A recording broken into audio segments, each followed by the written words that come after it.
Иртәнге 10-га билгеләнгән утырыш 1 сәгатькә соңрак башланды. Гаепләнүчеләр Данила Еленсон, Никита Карабаев һәм Руслан Нургалиевны сак астында алып килделәр. Суд утырышында кеше күп иде. Егетләрнең адвокатлары, якыннары, журналистлар, гаепләнүчеләр үзләрен иркен тотты. Йөзләрен яшермәделәр, хәтта елмайдылар. Исегезгә төшерәбез, Татарстанның криминаль тарихында моңарчы күрелмәгән җинаятләрнең берсе 2021 елның октябрендә кылынды. 5 кеше Казанның Карл Маркс урамында урнашкан тикшерү комитеты бинасыннан эчендә 15 миллион сум акчасы булган сейфны урлады.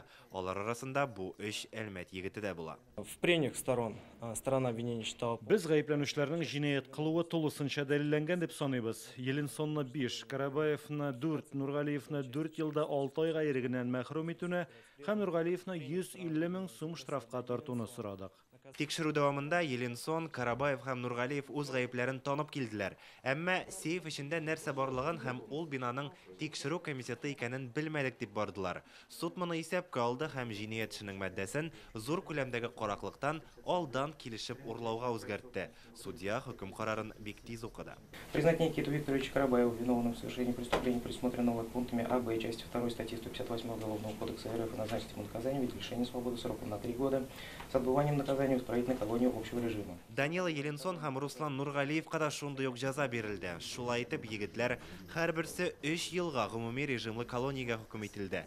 Әмма решетка артында алар азрак утырачак, чөнки моңа кадәр СИЗОда булдылар. Анда уздырган көннәрдә дә исәпкә алачаклар. Егетләрнең адвокатлары суд карарын кырыс дип бәяли. Ну что прокомментировал? В принципе, реквалификация была.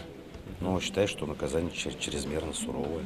А вы будете как-то вот подавать, я не знаю, там, чтобы еще уменьшить срок? Но у нас 15 суток есть. Будем думать. Исегезгә төшерәбез, эчендә 15 миллион сум акчасы булган сейфны урлауны оештыруда үзе дә элек тикшерүче криминалист булып эшләгән Марат Шакиров гаепләнә.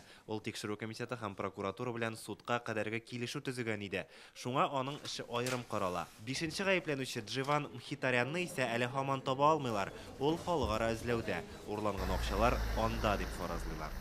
Илгиз Шәкүров, Наил Абдуллин, Яңа Гасыр.